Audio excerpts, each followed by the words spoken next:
nakakakilabot. Yung mga pino-forward sa akin na mga ano, dalagang Diyosa, naglalabada na lang. Gandang bata. Erika, bakit labis kitang mahal? Yan mga bata. Erika, mistisang fish vendor, kapitbahay ni Erika. Mga bata, Ba't kailangan mga bata? Kailangan na natin trabahuin ito.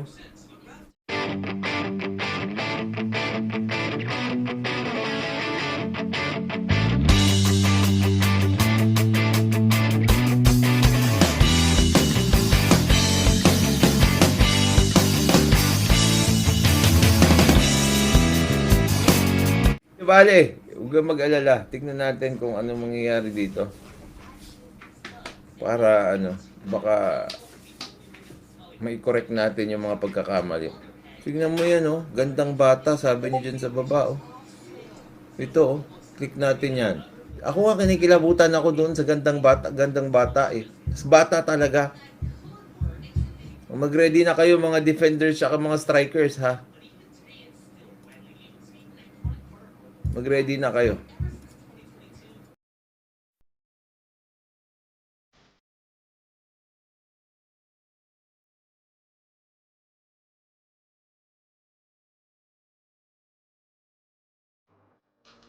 What can I say?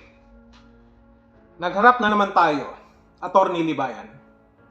Sabi ko na nga ba hindi magtatagal, magkukrus muli ang ating landas. Para ka rin si Makagagoy. Ito nga lang, ang pinagkaiba, sa pagkakataon na ito ngayon, hindi ako magiging mabait sa'yo.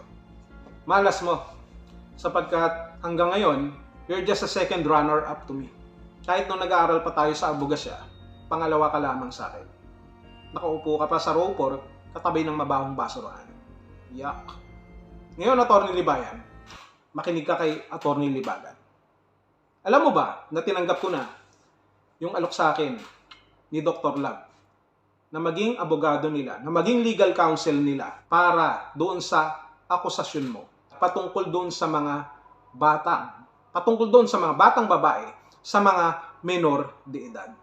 Sasagutin natin yan kung bakit ganun. Ito, naiintindihan ko na karapatan mo na sabihin ang lahat ng yan. Karapatan mo na gumawa ng aksyon. Kung sa tingin mo, mayroong pagkakamali. Kung sa tingin mo, mayroong pang-aabuso na nangyayari. Sa mga batang wala pa sa tamang edad na napipicture sa channel ni Dr. Love. Ganito lamang yan Attorney Libayan, kasama ng mga kabatas mo. Dito sa akin, sa kabutas natin, hinahanapan ko ng butas yung mga argumento nyo. Yung mga gusto ninyong bigyan ng pagtatama. Hinahanapan ko ng butas dito sa kabutas natin. Ako si Attorney Libagan, as usual, ipapaliwanag ko sa iyo na maigi kung bakit mga bata, minor de edad, yung mga nasa channel ni Dr. Love. Una, bukod sa namin na medyo matigas ang ulo ni Dr. Love at medyo hindi nag-iingat, mga bata talaga ang nakalagay dyan sapagkat mas madaling kaawaan. Sapagkat nakakaawa. Nasa kanilang murang edad, yun ang ibig ko sabihin, dumaranas na sila ng ganong klaseng pamumuhay. Kaya nandoon yan, yung mga bata doon sa channel ni Dr. Love, dahil gustong ipakita ni Dr. Love, siguro, at naniniwala naman ako sa kanya, siguro, ay dahil gustong ipakita ni Dr. Love na kahit anumang edad mo, kailangan mong makaranas ng ginhawa sa buhay, lalo na sa murang edad pa lamang. Na hindi lamang yung mga matatanda ang natutulungan, kung hindi yung mga bata pa mismo na sa pagsisimula ng kanilang buhay ay maalalayan na agad. Siguro ang mentalidad dito ni Dr. Love, hindi nasusukat sa edad ang pagtulong sa ating pong kapwa. Kung ngayon pa lang pwede mo na silang matulungan, tulungan mo na. Kung may mas bata pa nga dyan na edad, hindi lamang minor de edad, kahit sanggol pa lang, tulungan mo na rin. Kahit pitos pa lamang yan, tulungan mo na rin. Yun siguro ang nakikita ni Dr. Love na hindi naman masama. Binibigyan nyo lang kasi ng masamang kahulugan. Oo, ganun ganun kasi kayo mag-isip Advance kasi kayo masyadong mag-isip na nawawala na kayo sa lugar. Depende kasi yan sa motibo At depende sa mga taong tumitingin. Let me explain to you. Randolph, Attorney Libayan, ito na naman tayo. Lilecturean na naman kita. Attorney Libagan. Well, ito gagawin ko sa ito dahil magkaibigan naman tayo at magka-batch sa ating law school. Attorney, ang isang bata, lumalabas na inaabuso, lumalabas na pinagsasamantalahan kapag nakikita natin na mali yung representasyon sa kanya, yung pagpapakita ng kanyang kalagayan. Lalo na kung lumalabas na ito ay kalunos-lunos, na kagaya ng pinandidirihan ninyo na poverty porn. Sa kabilang banda, ito ay hindi naman nagiging pangit sa paningin ng iba. Yung pagtulong sa minor de edad, pag-feature sa minor de edad, kung ang kanila pong pagkatao, yung kanilang kalagayan, ay naipapakita naman sa maayos at marangal na pamamaraan. Meaning, still with an honor. Alam mo yon? Mayroon pa rin silang dignidad, kahit na sila ay minor de edad. Ibig sabihin, hindi naaabuso. Yun yun yung sa akin. Read between the lines. Tignan mo ako, Attorney Libayan. Look at Attorney Libagan. Nagets mo ba ang ibig kong sabihin dito? So kung pangit ang nakikita mo dun sa pagtulong sa mga minor de edad, pangit talaga ang makikita mo. Pero kung titignan mo ito sa positibong perspektibo, maganda ang makikita mo. Magkakatalo na lamang tayo dito sa usapin ng legalities, usapin ng batas, inaiiral na regulasyon pagdating sa mga minor de edad na inyong pinagmamalaki. Natin pala, sapagkat ako ay isa ring lawyer, Attorney Libagan. Pero alam natin na ito ay kahit papano, hindi perpekto, pero kailangan nating pairalin, kailangan nating igalang sapagkat ito ang sinasabi ng batas. Lalo na pagdating sa paggamit sa mga minor de edad na kailangan pang mayroong permiso, mga opisyal na dokumento para mapahintulutan ang isang individual na wala pa sa tamang edad. Kahit sa kalingap, yung mga sinasabi ninyong mga underage, mga minor de edad, na nalalab team, na tinutulungan, na hindi dapat, ito po ay may consent sa kanilang mga magulang. Bago pa man sila maiblang. Ibig sabihin, mayroon na po yung kasunduan. Kahit sabihin pa nating verbal yan. Nagkasundo sila na gawin ang lab team, nagkasundo sila na gawin ang isang bagay. Kahit hindi pa sila pumapasok doon sa tinatawag nating opisyal na kontrata. Dahil nga, mayroon tayong tinatawag na parental consent. Mayroong pahintulot ng kanilang mga magulang, ng guardian, ng nakakatanda sa kanya. Bakit kailangan ng consent? Ang mga guardian, ang mga magulang ay may sapat na pag-iisip, may kapasidad na mag-isip ng makakabuti sa kanilang buhay, sa kanilang pamilya.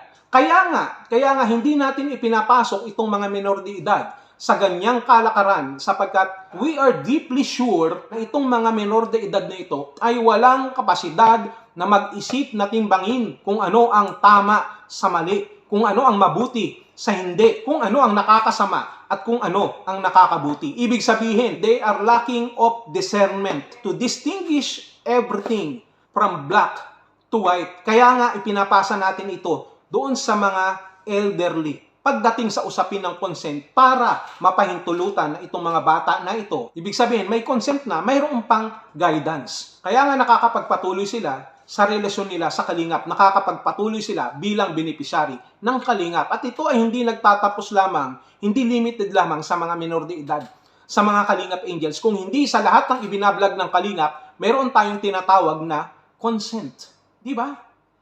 Ganun lang yun. Now, again, babalik tayo dito sa usapin ng batas na paborito nating dalawa. Pinapairal natin ng batas, iginagalang natin yan. Pero aminin man natin sa hindi, yung ating batas, minsan, mayroong mga butas. Pag may butas, ibig sabihin, may question. Kapag may question, kailangan mong mag-isip kung ano ang nangyari. Kung tama ba o mali, kung ano ang dapat baguhin, kung ano ang dapat idagdag, kung ano ang dapat ibawas. Kaya nga mayroong mga amendments na tinatawag. Kaya nga mayroong mga revisions.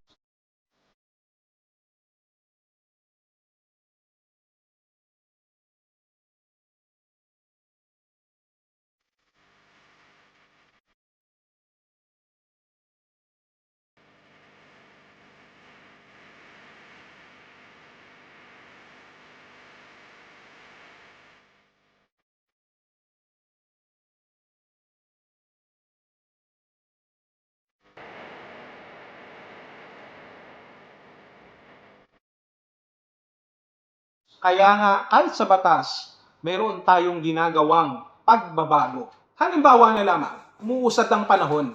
Alam natin na ang mga kabataan ngayon, maliliit pa lang yan, advance na ang pag-iisip. Matatalino na. Hindi mo iisipin na pwede nilang gawin ang isang bagay na dating hindi magawa ng isang ordinaryong tao. Alam mo ang ibig kong sabihin dyan?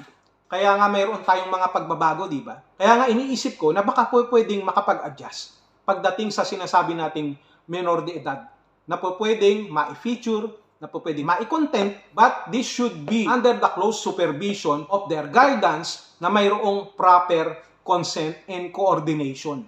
Dapat may ganoon. At sa tingin ko, wala tayong makikitang problema dyan. Bakit? Ang mga minor de edad na sinasabi natin ay mayroon ng kapasidad na mag-isip sa mas mataas na antas. Kahit sa kanilang murang edad, alam na nila yung tama at mali. Sumosobra pa nga, kadalasan. But don't get me wrong, sapagkat hindi naman ibig sabihin na sang-ayon ako na yung mga minor de edad ay ganito, ganyan, ganyan, ganun. Ang sinasabi ko lamang dito, baka we need to consider few changes. Dahil baka ito yung hinahanap natin na connecting dots para hindi na natin pagtalunan yung issue pagdating sa minor de edad. Halimbawa na lamang, pagdating sa criminal responsibilities, hindi ba sa Pilipinas ang umiiral na batas para maging liable sa criminal offense itong isang tao o individual, kailangan siya ay nasa tamang edad. At magpasa hanggang ngayon, ang umiiral na batas na sinusunod natin sa Pilipinas pagdating sa criminal responsibility na may pananagutan ay edad 16 pataas o 16 under 18 ay mayroon pa rin consideration, no? Na hindi totally umiiral yung pananagutan kung hindi nandoon pa rin yung tinatawag na rehabilitation. Hindi ba? So we all know that 15 years old and below ay wala pang pananagutan sa tinatawag nating criminal responsibility. Sila po ay dadaan sa proper guidance, proper rehabilitation. Subalit ang nangyayari, itong mga 15 years old and below ay nakakagawa na po ng mga mali. Nakakapag-isip na ng mga hindi magagandang bagay. Dahil sa sobrang advance mag-isip, sa sobrang talino, sa sobrang matured na nila mag-isip, gumagawa na po sila ng mali na nagiging dahilan kadalasan para sila ay magkubli doon sa tinatawag nating minor de edad na walang pananagutan. Kaya nga, di ba, mayroong mga isinusulong nung mga nakaraan pa na ang criminal responsibility ay ibaba sa mga bata na may gulang na 12 hanggang 10. 12 years old to 10 years old sapagkat doon sa mga mabababa na edad na yan, doon pa lang bukas na ang kanilang kamalayan. Sablay nga lang, bukas na ang kanilang mga kaisipan at nakakagawa na sila ng mga bagay, nakakapagdesisyon, kumikilos na parang kagaya nating mga matatanda. Sa makatuwid, halos wala na ring pinagkaiba. Kaya nga isinusulong yan. Subalit, ang pinaiiral pa rin natin, magpasa hanggang ngayon, na wala naman akong against, ay 15 years old and below.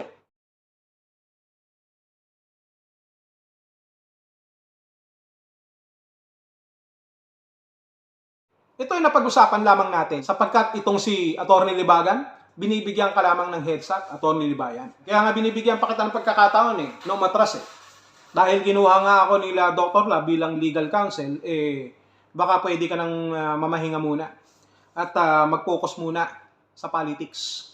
Sapagkat dito, hindi ubra yung iyong mga academic tactics kasama ng mga kabatas mo. Hindi ubra yan sa mga kabutas ko. Dahil lahat ng butas, nakikita ko. Yung pa lang panalo na ako.